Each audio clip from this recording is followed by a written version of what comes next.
승포교회 예배에 오신 여러분들 모두 환영합니다.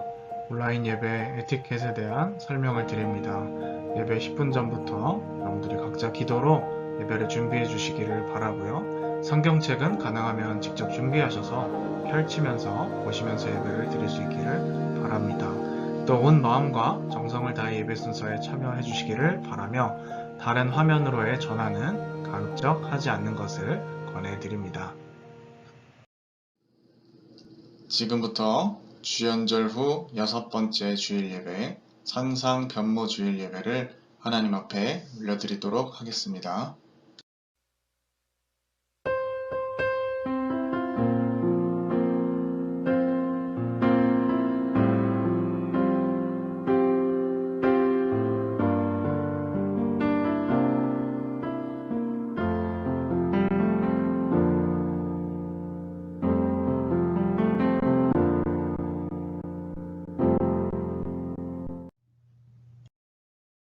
엿새 후에 예수께서 베드로와 야고보와 그 형제 요한을 데리시고 따로 높은 산에 올라가셨더니 그들 앞에서 변형되사 그 얼굴이 해같이 빛나며 옷이 빛과 같이 희어졌더라.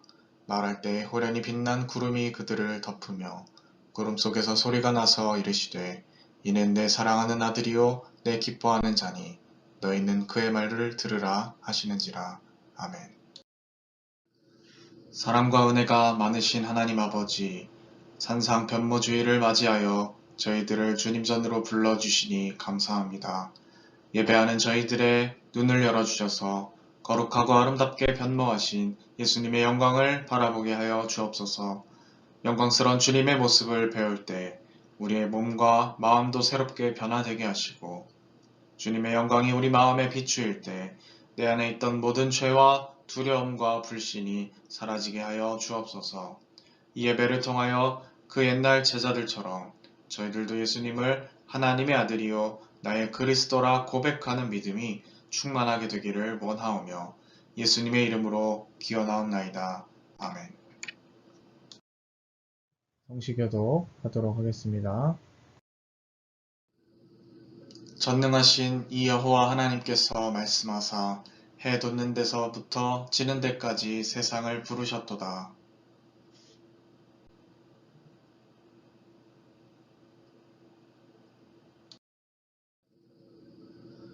우리 하나님이 오사 잠잠하지 아니하시니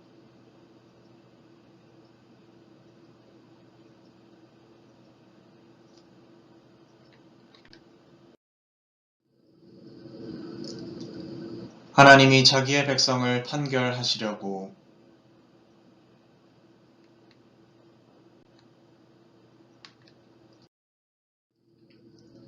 나의 성도들을 내 앞에 모으라.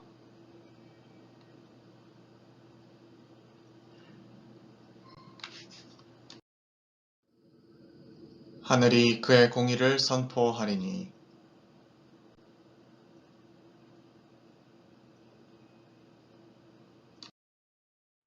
이 시간 함께 공동 기도문을 낭독하며 드리는 기도로 주님 앞에 올려드린 이후에 한 주간을 돌아보는 참회의 기도 갖도록 하겠습니다. 함께 화면을 보시며 공동으로 낭독하며 기도하시겠습니다.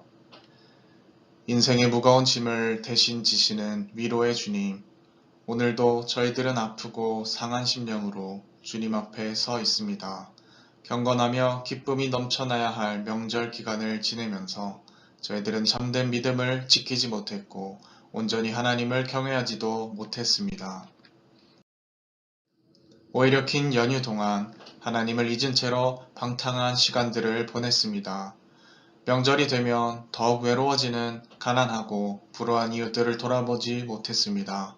주여, 이 모든 죄를 회개하며 용서를 구합니다. 불쌍히 여기시고 용서해 주옵소서.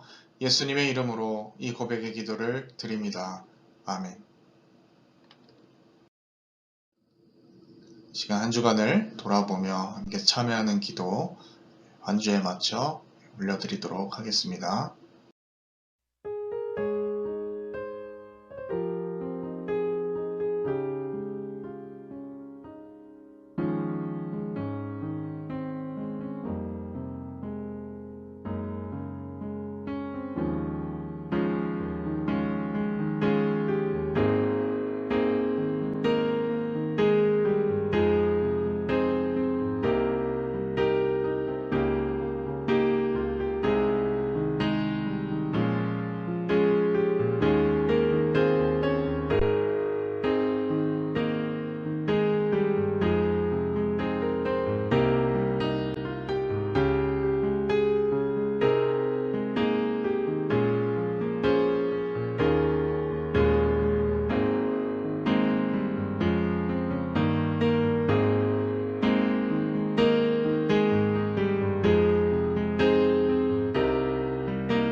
진심으로 하나님 앞에 우리의 죄를 뉘우치고 또 용서를 구하는 자에게 주시는 하나님의 용서의 말씀이 있습니다. 함께 하나님께서 우리에게 주시는 용서의 말씀을 함께 봉독하도록 하겠습니다. 여호와의 말씀이니라. 그날 그때에는 이스라엘의 죄악을 찾을지라도 없겠고 유다의 죄를 찾을지라도 찾아내지 못하리니 이는 내가 남긴 자를 용서할 것임이라. 아멘. 함께 오늘 이곳에 계신 성령님 찬양 올려드리도록 하겠습니다.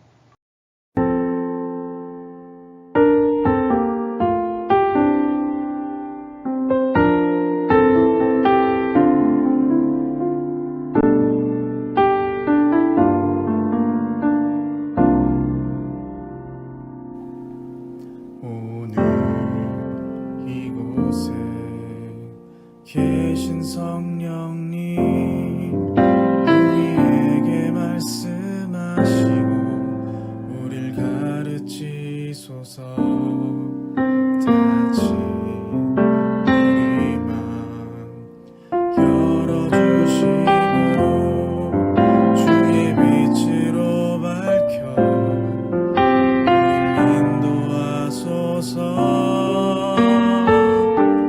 주님보다 앞서지 않고 겸손하게 주님의 말씀 기다리니 주님 손에 우릴 드립니다.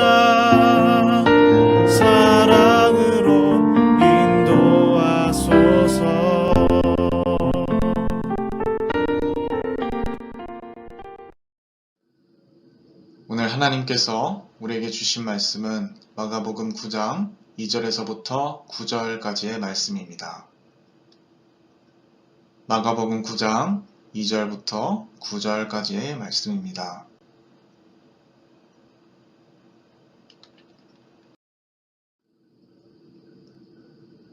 엿새 후에 예수께서 베드로와 야고보와 요한을 데리시고 따로 높은 산에 올라가셨더니 그들 앞에서 변형되사 그 옷이 광채가 나며 세상에서 빨래하는 자가 그렇게 희게 할 수 없을 만큼 매우 희어졌더라. 이에 엘리야가 모세와 함께 그들에게 나타나 예수와 더불어 말하거늘 베드로가 예수께 고하되 랍비여 우리가 여기 있는 것이 좋사오니 우리가 조막 셋을 짓되 하나는 주를 위하여 하나는 모세를 위하여 하나는 엘리야를 위하여 하사이다 하니 이는 그들이 몹시 무서워하므로 그가 무슨 말을 할지 알지 못함이더라. 마침 구름이 와서 그들을 덮으며 구름 속에서 소리가 나되 이는 내 사랑하는 아들이니 너희는 그의 말을 들으라 하는지라. 문득 둘러보니 아무도 보이지 아니하고 오직 예수와 자기들 뿐이었더라. 그들이 산에서 내려올 때에 예수께서 경고하시되 인자가 죽은 자 가운데서 살아날 때까지는 본 것을 아무에게도 이르지 말라 하시니. 아멘. 네, 오늘 신앙, 뻥이 아닌 현실 변혁의 힘이라는 제목으로 말씀 나누도록 하겠습니다. 여러분, 명절은 되게 평안히 잘 보내고 계셨습니까? 다들 대부분 휴가도 못 가시고 딱히 명절 분위기도 그렇게 나지 않는 그런 분위기 속에 우리가 여기 있지만 그럼에도 불구하고 나름 또 쉬면서 충전도 하는 귀한 시기였을 줄로 생각이 듭니다. 오늘은 산상변모 주일이라고 한 것처럼 예수님께서 산에서 변모하신 것을 기억하고 기념하는 주일이다 이렇게 말씀드릴 수 있겠습니다. 높은 산으로 제자들을 데려가신 예수님께서 옷에서 광채가 나시고 또 용모가 변하고 어떻게 변했는지는 정확히 우리가 모르겠지만 하여튼 굉장히 영광스럽고 멋진 모습으로 기록을 하고 있죠. 굉장히 신비스러운 모습 또 영광스러운 모습으로 예수님을 기록하고 있는 것을 우리가 말씀을 읽으면서 확인을 하였습니다. 제가 매주마다 유튜브 썸네일도 같이 제작을 하고 있는데요. 이번 주 제가 만들었던 썸네일을 잘 보신 분들은 아마 이렇게 왼쪽에 드래곤볼 이제 손오공이 첫 사이언을 하고 있는 모습을 보셨을 걸로 생각이 됩니다. 현실에서는 보기 어렵기 때문에 간접적으로나마 이렇게 체험할 수 있는 애니 감성으로 예수님의 산상 변모를 나름대로 표현을 해보았는데 어떻게 잘 전달이 되었는지는 모르겠네요. 오늘 우리가 읽은 첫째 말씀을 살펴보면 예수님의 이러한 변화 사건의 시점에 대해서 기록을 하고 있습니다. 언제라고 기록이 되어 있습니까? 잘은 모르겠지만 성경이 기록하기를 엿새 이후라고 기록을 하고 있는 것이죠. 자, 엿새면 6일을 가리키는 건데 도대체 어떤 시점을 기준으로 6일인 것인가? 그것은 우리가 앞장을 살펴보면 확실히 알 수가 있습니다. 우리가 함께 읽지는 않았지만 9장이 아닌 8장, 앞절인 8장 마지막 절을 보게 되면 예수님께서는 내가 고난을 받을 것이다. 누구든지 나를 따라오려거든 제 십자가를 지고 따를지니라 이런 말씀들을 하십니다. 자, 누구든지 제 목숨을 구원하고자 하면 잃을 것이고 누구든지 나를 위하여 제 목숨을 잃으면 구원하리라. 이렇게 이야기를 하고 계신데요. 한마디로 여러분들이 한 번쯤은 이 군대에 와서 교육관에 들어보셨을 만한 필생즉사, 필사즉생 아니겠습니까? 굳이 표현하자면 이순신 장군님도 이런 말을 했지만 이순신 장군보다 예수님이 훨씬 더 빠르게 이 말씀을 했다는 것을 알 수가 있는 것이죠. 아마도 원조격이 아닐까, 굳이 따지자면 그렇게 표현을 해볼 수 있을 것 같습니다. 예수님께서는 내가 고난을 받을 것이다. 그리고 너희가 나를 따라와라 이렇게 말씀을 하고 계신 것인데요. 고난 받을 것에 대해서 예고를 하셨다라고 해서 이것을 좀 어려운 말로 순환예고라고 부릅니다. 고난 받을 것을 예고하신다 이런 뜻이죠. 예수님께서는 순환예고를 많은 무리들에게 하신 것이에요. 물론 예수님께서 순환예고만 하신 것은 아닙니다. 9장 1절 가운데 우리가 2절부터 읽었죠. 바로 앞절 1절을 보게 되면 주님께서는 이렇게 말씀하시죠. 여기에 서 있는 사람 중에는 죽기 전에 하나님의 나라가 권능으로 임하는 것을 볼 자들도 있느니라. 이렇게 주님께서 말씀을 하십니다. 자, 하나님의 나라가 권능으로 임한다 라는 것을 우리는 어떻게 생각하기가 쉽냐면 우리가 죽기 전에 뭔가 종말이 와서 예수님이 심판자가 되시는 건가? 이것을 쉽게 떠올릴 수도 있을 것 같은데요. 그런데 그렇다기보다는 그러한 종말 사건이 일어날 것을 보여주는 하나의 예표로서 오늘 예수님께서 산상 가운데서 영광스러운 형태로 변모하신 것을 가리키는 것이라고 보시면 되겠습니다. 그러니까 순환 예고를 하시고 나서 예수님은 베드로와 요한, 야고보 제일 대표적인 제자격들을 함께 데리고 가셔서 오늘의 말씀을 실현하고 계신 것이죠. 같이 올라가고 계세요. 그래서 오늘 말씀이 정확한 과정은 설명하고 있지는 않지만 옷에서 광채가 나고 변형이 되셨다라고 기록을 하고 있는데요. 어쨌든 그 모습은 굉장히 이전에 볼 수 없었던 멋진 모습이었던 것은 분명할 것 같습니다. 그래서 아까 제가 말씀드렸다시피 썸네일에서 드래곤볼 그 손오공을 표현해봤는데 아마 더 멋있는 모습이지 않았을까도 생각을 해보게 됩니다. 뿐만 아니라 옷만 이렇게 변화하시고 뭔가 용모만 변모하신 게 아니라 어떤 일이 또 일어나죠? 그 자리에 모세와 엘리야가 나타나는 것을 성경이 또 기록을 하고 있죠. 여튼 이 모습도 굉장히 장관인 모습이 아닐까 생각이 됩니다. 모세와 엘리야는 뭘 가리키는 겁니까? 정확히는 몰라요. 무슨 이야기를 했습니까? 모릅니다. 성경에 나오지 않아요. 그런데 우리가 누가복음의 같은 다 사건을 다룬 부분들을 참고를 해보면 예수님께서 세상을 떠나실 것을 말씀하십니다. 정확히는 별세하실 것을 이렇게 번역이 되어 있는데요. 별세라는 것은 원어적으로 그냥 죽거나 돌아가시는 것을 가리키는 단순한 그런 표현은 아니고 구원의 완성을 이룬다 이렇게 보시면 되겠습니다.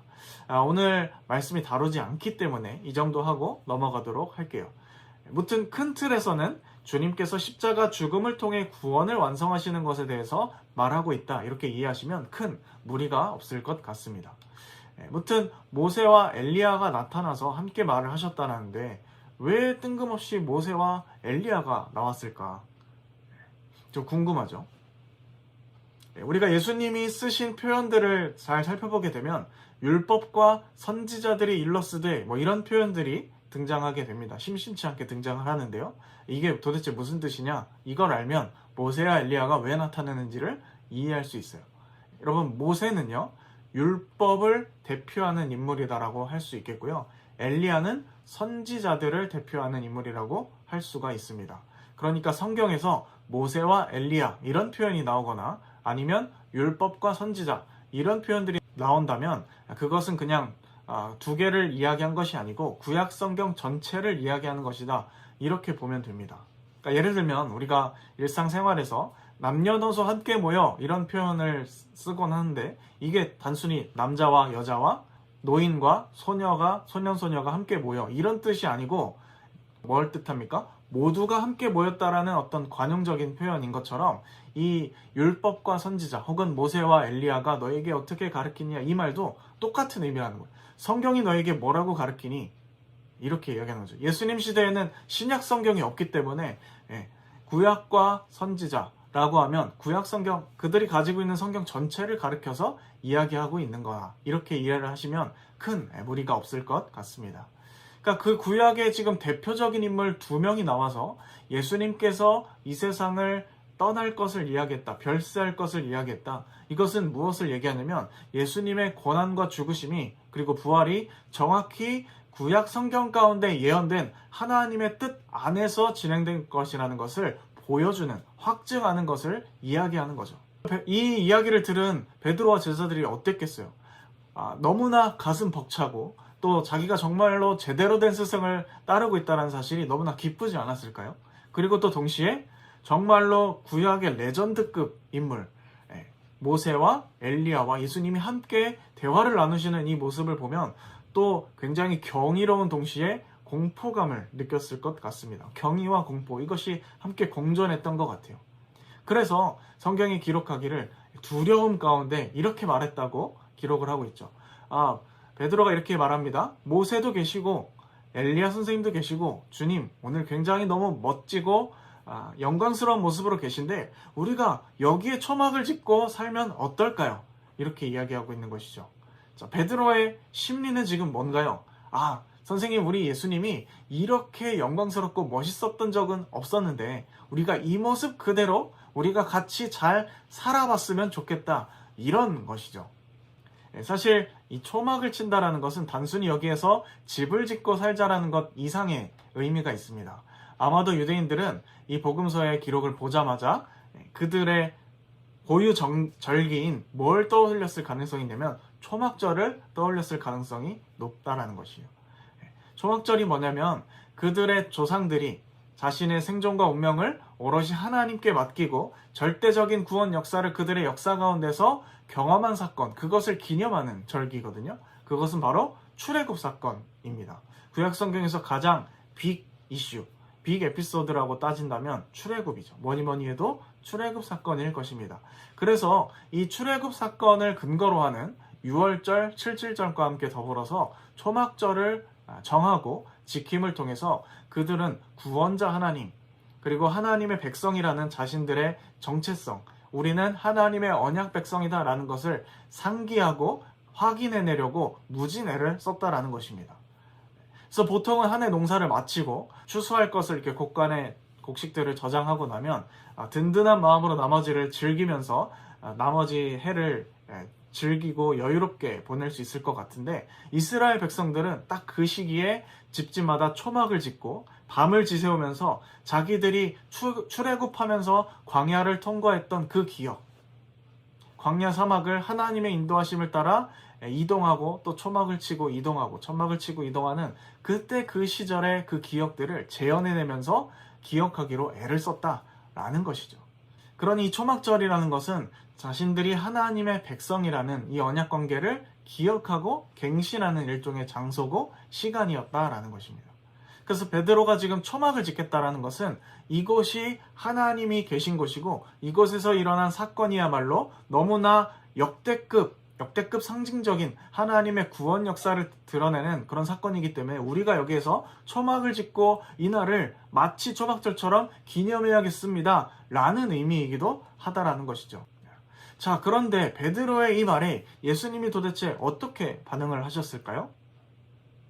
아까 전에 모세와 엘리야가 함께 주님과 함께 나눴던 그 말씀이 누가복음서에 나온다, 이렇게 제가 말씀을 잠깐 드린 바가 있는데요.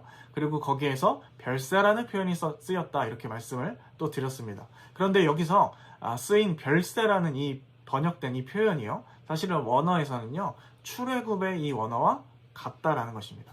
출애굽을 뜻하는 이 단어와 별세라는 뜻은요 같은 뜻입니다. 같은 원어적 용법이라는 것이죠. 이런 것들을 고려해보면 베드로의 이 발언이 완전히 생뚱맞아 보이는 말은 아닌 것 같습니다. 왜냐? 출애굽을 연상시키는 단어, 그것들을 엘리야와 모세와 함께 나누고 이제 베드로가 그렇다면 우리가 여기에 초막을 짓겠습니다 라고 이야기하는 거니까 연결이 되는 것이죠. 그래서 지금까지 정리를 해보면 제자들 입장에서는 굉장히 경험하기 쉽지 않은 종교적인 일종의 황홀경, 신비체험을 하고 있는 거예요. 우리가 평소에 따라다니던 예수님께서 갑자기 영광스럽게 빛이 나고 옷에서도 빛나고 용모가 뭔가 영광스럽게 변화하시는 그러한 사건, 그리고 구약의 레전드급 인물 모세와 엘리야와 함께 이야기를 나누는, 대면하고 있는 이런 놀라운 장면들을 보면 어느 누가 흥분하지 않을 수 있겠습니까? 그러니 이 사람의 입장에서는 이 체험이 계속되고 영원했으면, 지속되었으면 좋겠다라는 거죠. 더 이상 우리가 이 지상 가운데서 고생하지 않고 여기에서 이 너무나 멋있는 주님과 또 모세와 엘리야와 함께 살았으면 좋겠다 싶은 거예요. 산 내려가지 말고 여기서 이대로 주님을 추억하면서 기억하면서 살아갔으면 좋겠습니다. 아무도 우리에게 태클 걸지 않고 아무도 우리를 무시하지 않게 너무나 영광스러운 모습으로, 범접할 수 없는 모습으로 주님과 함께 영원히 여기서 살았으면 좋겠어요. 이런 거죠. 그리고 여기서 그렇게 왕이신 주님과 왕노릇하면서 살고 싶은 것, 이것이 그 경이로움과 공포감을 느낀 와중에 제자들의 머릿속에 들어갔던 생각이라는 것입니다. 그런데 여러분, 주님의 뜻은 어떻습니까? 뭐라고 기록했는지 명확하게 나오진 않지만 주님의 뜻은 너무나 명확해요. 그것이 아니라는 거예요. 베드로가 이 말을 하자마자 구름이 나와서 모세와 엘리야를 삽시간에 데려가고 음성이 들렸다라고 기록을 하고 있죠. 이는 내 사랑하는 아들이니 너희는 그의 말을 들으라 하는지라. 그리고 예수님이 뭔가를 말씀하신 다음에 뒤에 제자들과 예수님이 어떻게 하셨는지 행동이 나옵니다. 자, 어떻게 움직이시죠? 마지막 절을 보면 알 수 있어요. 내려가자라고 이야기하셨을 겁니다. 왜냐하면 제자들과 예수님이 내려가시거든요. 자, 게다가 예수님은 덧붙여서 뭐라고 말씀하십니까? 게다가 이 멋있었던 이 장면들을 다른 사람들에게는 말하지 말라, 함구 명령을 내리십니다. 자, 이 말씀을 통해서 우리가 살펴볼 점은 무엇인가? 저는 크게 세 가지로 정리를 해보았습니다. 첫 번째는 순환이 영광을 가리지 못한다라는 것이에요.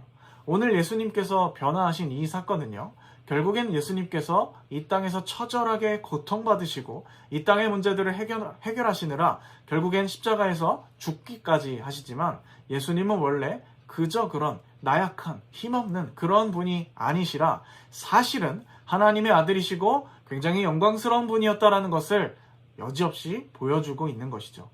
그리고 죽기 전에 하나님 나라가 권능으로 올 것을 너희들 중에 볼 자들도 있느니라 라는 말씀에 응답으로서 일종의 체험판으로서 예표로서 오늘 사건을 제자들에게 보이셨다.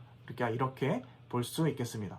두 번째로는 뭐냐면 모세와 엘리야의 이 등장이라는 것이 의미가 있는데 그것은 예수님의 사역이 구약 예언의 성취임과 동시에 이 종말 사건이라는 것을 보증해 준다는 것입니다.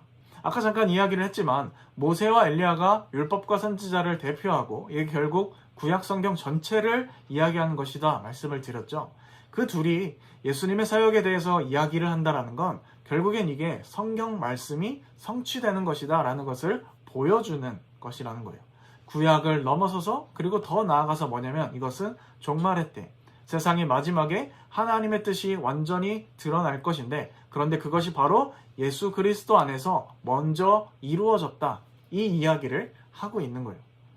자, 예수님의 어떤 부분이 이 종말에 이루어질 하나님의 뜻을 완성합니까? 주님께서 직접 말씀하신 것처럼 십자가 죽음을 통해서 별세함을 통해서라는 것이에요. 자, 세 번째는 어떤 의미가 있냐면 예수님은 낙원에 머물지 않는다라는 것이에요. 자, 오늘 이야기가 이어지고 뒷이야기가 여러분 어떻게 진행이 될 것 같으세요? 그렇게 영광스러우셨던 예수님, 모세와 엘리야와 함께 대화를 나누시고 광채가 나도록 변하셨던 그 예수님은 다시 산 밑으로 내려가셔서 사람들을 만나십니다. 그리고 결국 주님께서 예고하신 대로 고난을 받고 죽게 되세요. 예수님은 원래 하나님의 보좌 우편에서 영광 받으시기에 합당하신 분이고 그 상태에 머무르셔도 아무런 문제가 없는 분이지만 우리를 위해서 이 땅에 내려오셨죠. 마찬가지로 오늘 영광스러운 모습으로 제자들 앞에서 변화하셨지만, 그리고 구약의 대표적인 인물 모세와 엘리야와 대화도 나누셨지만 그것으로 만족하시고 거기에 머무시는 것이 아니고 이 고통이 가득한 땅으로, 죄악이 가득한 이 땅으로 결국엔 다시 내려가셨다라는 것입니다. 그래서 오늘 말씀처럼 여러분, 이 신앙이라는 것은 뽕이 아니라는 거예요. 현실 번역의 힘이라는 말이 그래서 제가 짓게 된 겁니다. 예수님은 결코 낙원에 머무시지 않으셨다라는 거예요. 내려오셔서 골치 아픈 이 세상사에 관여하시고 사람들을 만나시고 또 아픈 사람, 또 귀신 들린 사람을 일일이 고쳐주시고 또 뒤에 보면 제자들이 싸우고 분쟁하는 것을 말리시고 다시 한번 재교육, 하나님 나라는 그런 게 아니란다, 오해를 교정하고 이러한 일들을 다 역사 가운데 담당을 하셨다라는 거예요. 또 자신을 반대하는 그런 무리들과 싸우시고 결국에는 죽기까지 하신 것이죠. 그게 바로 예수님께서 우리에게 보여주신 사역이었다라는 것이에요. 결코 예수님은 영광스러운 모습 그 자체를 즐기시고 머무시는 그러한 분이 아니셨다라는 사실을 우리가 기억할 필요가 있겠습니다. 그런데 오늘날 우리의 삶을 잘 돌아보면 우리는 정말로 예수님에 대해서 묵상하고 우리가 흠모하고 사랑하는 예수님, 우리가 사모하는 그런 주님의 모습은 어떤 모습인가?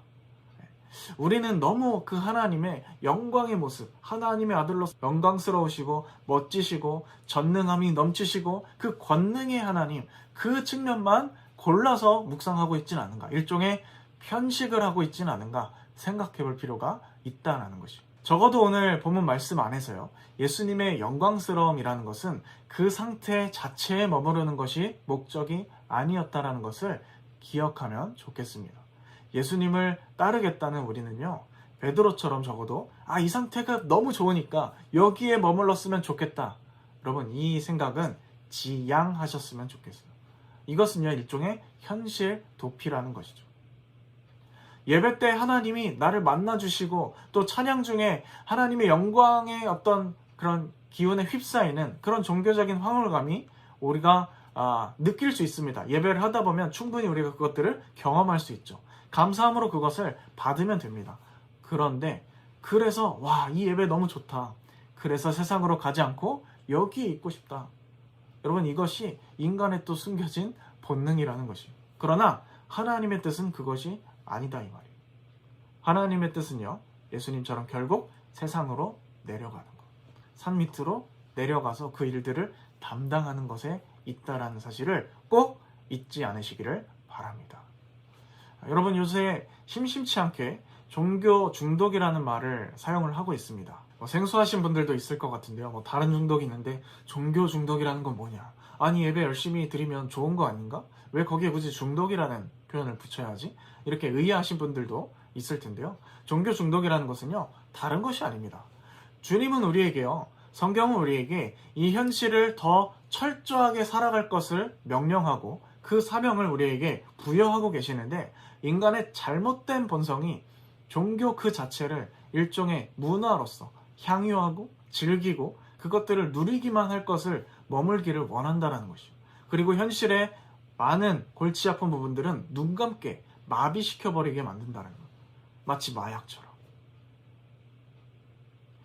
아까 말씀드렸듯이 물론 우리가 기도하고 또 찬양하고 예배를 드릴 때 우리가 그 과정 가운데서 하나님의 나라를 맛보고 경험할 수 있습니다. 그것이 없으면 여러분 종교 체험이라고 할 수가 없는 것이죠. 그것으로부터 우리가 위로를 얻고 정말로 세상 가운데서 받을 수 없는 그러한 하나님의 위로를 맛보고 경험할 수가 있습니다. 그것은 그것대로 선한 것이고 좋은 것이에요. 그런데 우리가 만사를 제쳐두고 거기에만 몰두하고 거기에만 매진한다고 한다면 그것도 역시 하나의 중독이고 하나의 마약과 같다라는 것이죠. 아니, 예배에 중독되면 좋은 거 아닐까요? 네, 아닙니다. 왜냐? 삶에 대한 통제력을 잃어버리게 되기 때문이죠. 그것은, 그리고 더 나아가서 하나님께서 기뻐하시는 방향이 결코 아니라는 것입니다. 아마도 우리가 계속 이 예배 가운데 어떤 종교적인 체험 가운데만 머물기를 원하신다면, 우리가 제대로 된 주님을 믿고 있다라고 가정했을 때 그 주님은 우리에게 말씀하실 거예요. 자, 이제 그만하고 내려가라. 가서 너의 삶의 십자가를 져라. 나의 제자로서 너의 십자가를 지고 나를 따라라. 라고 말씀하실 겁니다. 주님은요, 우리가 하나님을 예배하고 그 좋은 상태에만 계속 머물러 계시는 것을 원하지 않으세요. 적어도 지금은요. 하나님께서 원하시는 것은 결국 병들고 아프고 신음하는 이 세상 속에서 다시 그리스도인답게 주님을 따르면서 오늘 구름 속 하나님의 음성이 이야기한 것처럼 너희는 그의 말을 들으라 라는 그 말씀에 순종하는 것입니다. 주님 말씀하신 것처럼 십자가를 져야 능히 내 제자가 될 수 있다라는 그 말씀 가운데 순종하고 산 위에 머무는 것이 아니라 산 밑으로 내려가 우리의 사명을 감당하는 것, 그것이 주님이 우리에게 원하시는 것이다 라는 거예요. 말씀을 마무리하려고 합니다. 우리가 믿는 하나님 그리고 예수님은요, 낙원에 머물지 않았다라는 거 꼭 기억하시기 바랍니다. 영광의 그 주님이 우리에게 내려오셔서 이 땅의 문제에 관여하시고 죽을 수밖에 없는 우리를요 구원하셨습니다. 너무나 큰 은혜죠. 너무나 감사할 일이죠. 그런데 그 하나님께서 우리에게 같은 임무를 주고 계세요. 내려가라. 가서 세상으로 나가 나의 뜻을 전하고 나의 말에 순종하라 이야기합니다. 하나님 나라에 너희가 머물러서 그것을 향유하고 너희끼리만 즐기고 하는 것이 아니라 가서 이 땅에 하나님의 다스림이 펼쳐지지 않은 곳, 하나님을 모른 채로 계속해서 방탕한 생활을 하는 그 세상을 구원하라. 이렇게 이야기하고 계신 것이에요. 그래서 여러분들께 도전을 드립니다. 여러분, 이 종교 생활을 통해서 현실 도피를 하지는 마시길 바라요. 그리스도인의 사명은요, 천국에 머무는 것이 아닙니다. 이 땅을 하나님의 나라로 만드는 것입니다. 모두가 이 복된 사역에 동참할 수 있는 자들을 되기 바랍니다. 주님께서 낙원에 머물지 않고 이 땅에 오셔서 우리를 위하여 고난받고 십자가 지신 것처럼 우리에게 동일한 사명이 주어져 있습니다. 마지막으로 이 말씀 드리고 마치려고 하는데요. 제가 종종 인용드리는 말씀이기도 합니다. 칼 막스가 오래전에 이렇게 이야기한 바가 있어요. 종교라는 것은 인민의 아편이다. 없어져야 할 것이다. 이런 맥락으로 이야기를 하고 있는데요. 여러분, 이 말이 막스가 살던 시대를 고려하면 여기서 말하는 종교는 인민의 아편이다라고 할 때 종교는요, 거의 맥락상 기독교를 가리키는 거나 다름이 없습니다. 막스가 살던 그 생활 당시를 생각해 보면요, 기독교가 거의 서양의 대표적인 종교였거든요. 그런데 우리가 만약에 오늘 말씀이 가리키고 있는 것처럼 예수님처럼 살아가는 것이 아니고 베드로나 제자들이 바랬던 것처럼 종교적 황홀경에 머물고 종교 중독처럼 삶을 도외시하고 일종의 현실 도피로서 나는 예배드리는 것만 너무 좋아. 나는 찬양하는 것만 너무 좋아. 이렇게 빠져버리기 시작하면 막스의 이 말은요, 사실이 되어버리고 맙니다. 여러분, 성경이 이러한 생각은 결코 지지하지 않는다라는 것을 명확하게 하시길 바라요.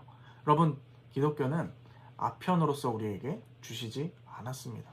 이 세상을 바꾸고 변혁시켜갈 빛과 소금으로서 주님께서 우리를 부르고 계십니다. 여러분, 집합 금지요. 왜 그토록 예배를 사수하고 그토록 계속 정부가 지침을 줌에도 불구하고 모이려고 하는가? 여러분, 여기에 이면에도요, 물론 모이고자 하는 어떤 신앙적 열정이 있지만 잘 분석을 해보면 일종의 종교 중독이 집단 이기주의화돼서 펼쳐지고 있는 것이라고도 볼 수가 있는 거예요. 실제로 그런 분석이 존재하고요. 그래서 여러분, 잘 분별하셨으면 좋겠어요. 나는 정말로 신앙생활을 어떻게 하고 있는가? 예배 드리는 게 너무 좋아. 이 기도할 때 하나님의 위로가 임하는 이 느낌이 너무 좋아. 좋습니다. 그런데 거기에만 너무 깊이 몰두하지는 마시길 바라요. 주님과 함께 주님과 함께 산으로 내려가서 그리스도의 제자로서 이 세상을 하나님의 나라로 바꾸어 가는데 헌신하고 살아갈 줄 아는 우리 모두가 될 수 있었으면 좋겠습니다. 이렇게 기도하겠습니다.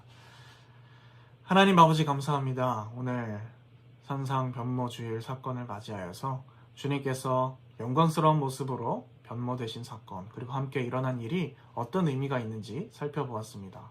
영광스러운 하나님의 아들이신 주님께서 또 구약의 정말로 유명한 상징적인 인물인 모세와 엘리야와 함께 대화를 나누신 이 예수님께서 결국 원하시는 것은 그 영광의 상태를 머무르시고 향유하시고 즐기는 것이 아니라 자신의 모든 것을 헌신하고 내어주어서 이 세상의 악한 것과 싸우고 이 세상의 더러운 것들을 하나님의 거룩한 뜻이 임하도록 바꾸어가는 것임을 다시금 깨닫습니다. 우리가 주님의 제자입니다. 우리가 그리스도의 제자들입니다.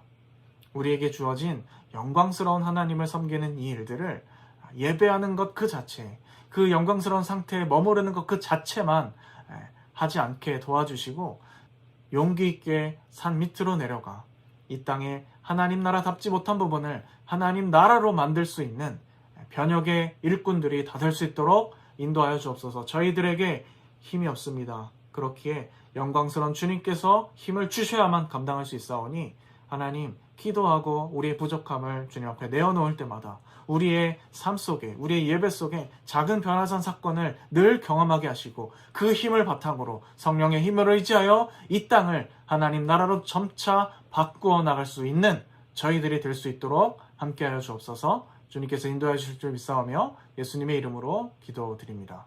아멘.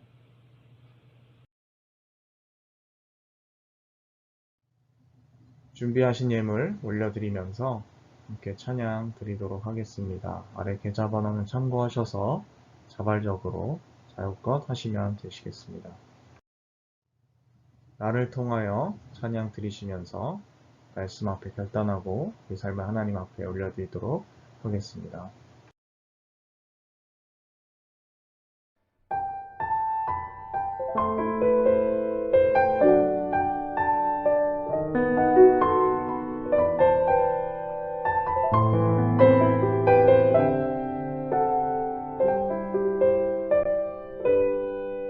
지금 서 있는 이곳에서 높임을 받으소서.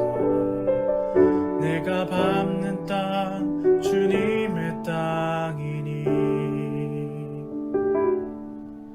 하늘이 주의 이름 높이 울리며 넓은 바다가 주를 노래해 모든 만물 주를 경배해 모든 입술 주를 찬양해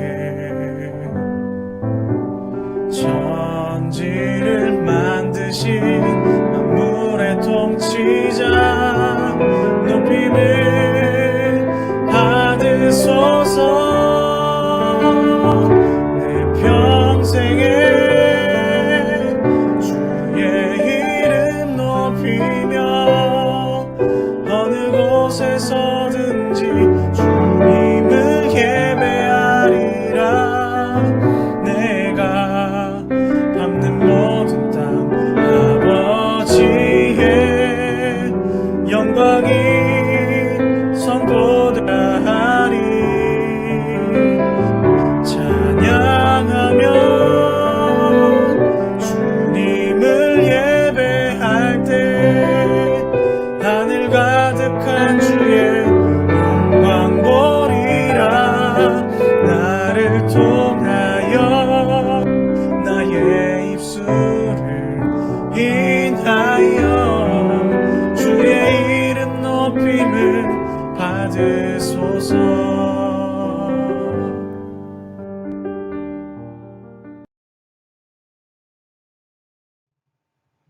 드려진 예물과 또 우리의 삶을 위해서 이렇게 기도하도록 하겠습니다. 네, 교회 소식 전달 드리도록 하겠습니다. 네, 첫 번째 말리지 관련 광고입니다.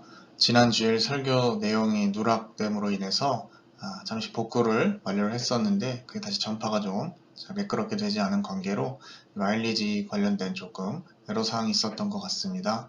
그래서 기독교에 한해서 마일리지는 전원 지급하는 것으로 이번 주만 그렇게 지난주만 그렇게 진행을 하기로 했으니 이 점 양해해 주시기를 부탁드립니다. 그리고 해당 링크 설명란에 더보기를 클릭하시면 설교 내용이 포함된 그 자료가 같이 탑재되어 있으니 이 점 참고하셔서 함께 보실 수 있었으면 좋겠습니다. 네, 축하합니다. 지난주에 이어서 이번 주 또 해당하시는 우수 사례에 해당하시는 우리 형제분들 자랑스럽게 또 오셔서 선물 잘 수령해 가셨으면 좋겠고요. 제가 일일이 배달 서비스를 해드리는 것엔 좀 많은 제한이 있기 때문에 가급적이면 오셔서 꼭 주중에 수령을 해 가시기를 부탁을 드립니다.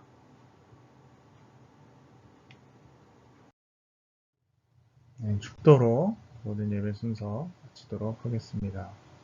기도하겠습니다. 지금은 우리 구주 예수 그리스도의 은혜와 하나님 아버지의 극진하신 사랑하심과 성령의 인도 역사 충만케 하심이 오늘 함께 말씀을 듣고 변화산 그 자체에 머무르는 것이 아니라 이 땅에 내려가 세상의 모든 고난과 고통을 직면하며 하나님의 뜻을 이루어가기로 마음속에 다짐하는 주님의 자녀들, 백성들 머리 위에 지금부터 영원까지 함께 하시기를 축원하옵나이다. 아멘. 네, 여러분 한 주간도 승리하시기를 바랍니다.